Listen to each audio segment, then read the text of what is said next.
खाली हूँ, शेयर करना चाहता हूँ।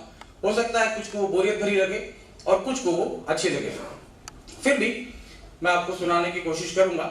मेरा नाम तारा प्रकाश तिवारी है और कुछ सालों के पहले, तकरीबन 20 साल के पहले मैंने अपनी जर्नी स्टार्ट करी। मैंने अपना MSc एग्रीकल्चर किया, उसके बाद मैं हैदराबाद चले गया। मेरा बैकग्राउंड इस तरीके से है कि मेरे फादर आयुर्वेदिक फिजिशियन है, वैद्य श्री रामचरण तिवारी।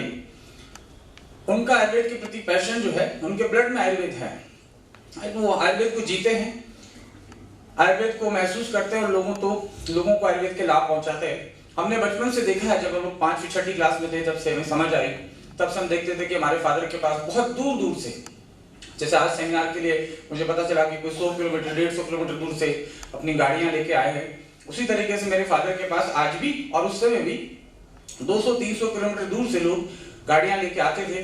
कुछ लोग ट्रैक्टर लेके आते थे, कुछ लोग अपनी गाड़ी से आते थे, कुछ लोग बस से आते थे, अपनी दवाइयां लेके जाते थे, फादर को दिखा के जाते थे और उनको लाभ मिलता था। औषधियां, हमारे फादर बहुत सारी औषधियां घर में निर्माण किया करते थे। जड़ी बूटियों का हमारे घर में हमेशा वास रहा है, हमेशा जड़ी बूटियां हमारे घर का हिस्सा रही है। तो आयुर्वेद कहीं ना कहीं बाय डिफॉल्ट मेरे दिल दिमाग में हमेशा रहा है।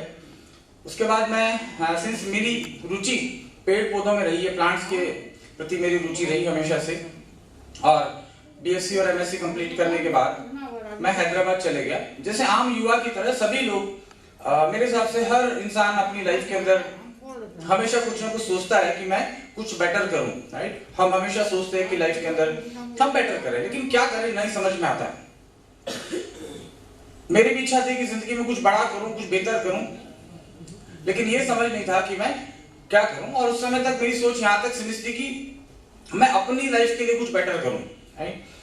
ज्यादातर लोगों की सोच यही होती है और ये कोई गलत नहीं है, इट इज ओके कि मैं अपने लिए कुछ बेटर करूं, राइट। ज्यादातर लोग सोचते हैं कि अपने लिए बेटर करूं। जैसे किसी से पूछेंगे तो क्या सपना है, तो बाइक लेना चाहते हैं, कोई गाड़ी लेना चाहते हैं, कोई कपड़े लेना चाहते हैं, कोई फॉरेन ट्रिप पे जाना चाहते हैं, कोई अपना स्वास्थ्य बेहतर रखना चाहते हैं, कोई यंग दिखना चाहते हैं, कोई अपनी डायबिटीज को खत्म करना चाहते हैं, राइट।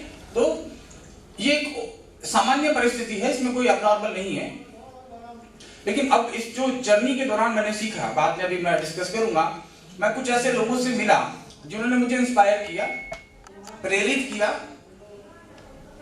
उन लोगों से मैंने सीखा कि आप जितने ज्यादा लोगों को हेल्प करना चाहते हैं, जैसे कि आप अपने लिए गाड़ी लेना चाहते हैं, लेकिन अगर आप सोचें कि मैं मेरे शहर के लोगों को बेटर देखना चाहता हूं, खुशहाल देखना चाहता हूं, उनकी इनकम बढ़े, तो ऑब्वियसली आपकी इनकम बढ़ती है।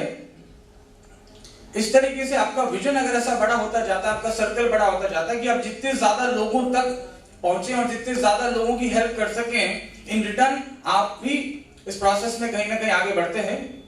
तो ऐसा मुझे जीवन में ऐसे लोगों से मिलने का मौका मिला, जिससे मेरा विजन, मेरा सोच थोड़ा डेवलप हुआ।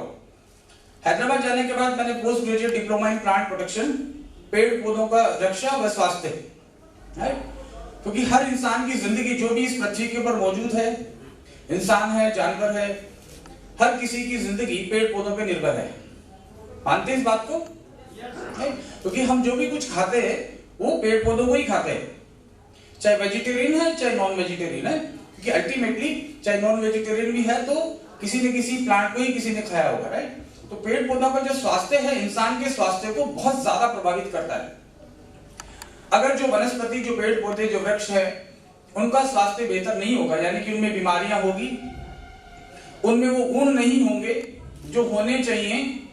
जैसे मैं बात करूं कि आप एक कच्चा आम खाते हैं, उसको कैरी बोलते हैं, और एक पका हुआ आम जिसको आम ही बोलते हैं। तो कैरी के कुछ और गुण हैं और आम के कुछ और गुण हैं, यानी कि वो पक गया तो मेच्योर हो गया। इसी तरीके से हमारी कोई वनस्पति है, अगर वो पहाड़ों पे जैविक तरीके से उगाई गई है, कहीं साफ सुथरी जगह जहां पे जलवायु, पानी बहुत अच्छा हो, तो वहां के जो वृक्ष है और उनके जो उत्पाद हैं, चाहे वो फल हो, फूल हो, जड़ हो, वो ज्यादा पौष्टिक होती है।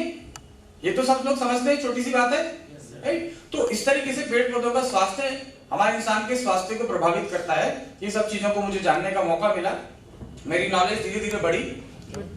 और उसी समय मेरी मुलाकात एक ऐसे सिस्टम से हुई जिसको बोलते हैं नेटवर्क मार्केटिंग।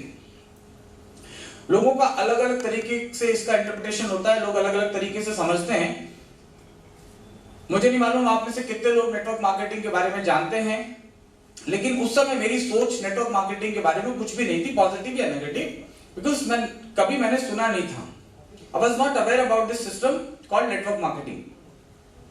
लेकिन बोला जाता है कि बहुत सारे लोग जो सफल लोग हैं, जो दुनिया में बहुत सफल लोग हैं, जैसे बात करूं तो अमेरिका में हर 5 इंसान में से 1 इंसान नेटवर्क मार्केटिंग सिस्टम से जुड़ा है आज के तारीख में।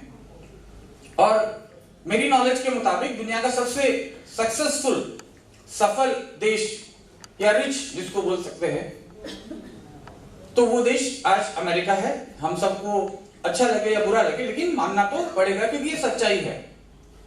और वहां सबसे ज्यादा लोग नेटवर्क मार्केटिंग सिस्टम से जुड़े हैं, क्योंकि वहां लोगों का ये समझ है कि हम अगर टीम वर्क करके मिलके काम करें तो ज्यादा सफल हो सकते हैं।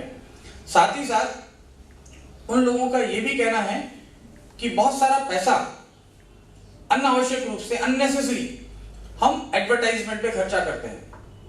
जैसे आप विज्ञापन देखते हैं, जुबा केसरी, पहले तो साहब 1 स्टार आते थे, अजय देवगन साहब, अब उनको पैसे ज्यादा मिलने लगे तो दूसरे महाशय ने भी कहा साहब मुझे भी जुबा केसरी खाना है, मुझे भी ये गुटखा खाना है क्योंकि मुझे भी पैसे चाहिए, तो उनको भी दे दिया।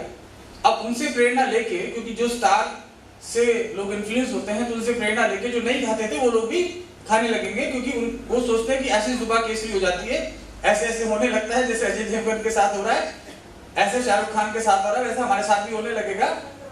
तो लोग इस तरीके से लोगों से प्रभावित होते हैं, प्रभावित होकर उन कंपनियों के उत्पाद को खरीदते हैं, जो कि अनावश्यक रूप से लोगों के ऊपर बर्डन आता है, खर्चा आता है, उत्पाद की क्वालिटी अच्छी है या नहीं है।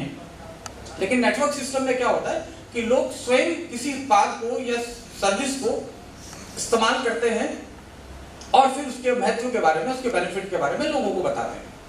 ऐसे सिस्टम के बारे में मेरा परिचय हुआ ईयर 99 और 2000 के बिगिनिंग में।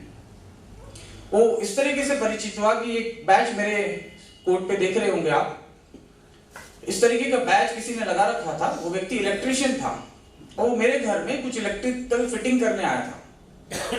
तो मेरी सरप्राइज ये थी कि ये बंदा इलेक्ट्रिशियन है और उसने बैच लगा रखा है, उस बैच पे लिखा है lose weight now ask me how, वजन कम करें मुझसे पूछे कैसे, ऐसे उसके बैच के ऊपर लिखा हुआ था। तो मैं सरप्राइज था कि यार ये बंदा इलेक्ट्रिशियन है, बिजली का काम करता है, लोगों का वजन कैसे कम करता होगा। तो मैंने उससे पूछा, मैंने कहा भाई आबिद भाई ये क्या लोगों को बिजली के झटके लगाते हो, वजन कैसे कम करते हो। क्या सर हमारे पास ऐसी एक सिस्टम है, एक कंपनी है जो अमेरिका की है और एक मैडम है जो जापान से आई है हैदराबाद, उनके साथ मैं जुड़ा हूं और हम लोगों को कुछ उत्पाद देते हैं और अपना वजन, लोगों को अपना वजन कम करने में हेल्प करते हैं। हमारे कुछ न्यूट्रिशन के प्रोडक्ट हैं और कंपनी हमको पैसा देती है। अब मेरा तो और ज्यादा सरप्राइज बढ़ गया कि ये इलेक्ट्रिशियन है, अब ये न्यूट्रिशन वर्ड बोल रहा है, वो भी बड़ी बात है। कितने लोगों को मालूम है न्यूट्रिशन का मतलब? मैं सामने खड़ा करके डिटेल में पूछूंगा। तो मैं समझ सकता हूं कि न्यूट्रिशन एक बहुत बड़ा, मतलब पूरी चीज उसको डीप तक समझने के लिए बहुत सारी नॉलेज चाहिए, लेकिन ये शब्द भी बोल रहा है न्यूट्रिशन, तो कहीं ना कहीं कुछ ना कुछ तो काम ढंग का हो रहा होगा, क्योंकि इसको किसी ने सिखाया होगा। फिर अमेरिकन कंपनी है, जापान से कोई मैडम आई है, तो मैं इंटरेस्टेड हुआ कि कुछ नया करने का मौका मिले या कहीं नए लोगों के साथ एसोसिएट होने का मौका मिले, कुछ सीखने का मौका मिले, तो मुझे चांस लेना चाहिए। और लाइफ में हमेशा प्रोग्रेस उन्हीं लोगों को मिलती है जो चांस लेते हैं। हम लोग चांस ही नहीं लेंगे तो सफलता बाई चांस ही आती है। लेकिन the success come to those people who deserve, who tries, जो कोशिश करते हैं या जो एलिजिबल होते हैं, योग्य होते हैं। तो योग्यता क्रिएट करनी पड़ती है। तो पहली योग्यता है कि आप किसी चीज को ट्राई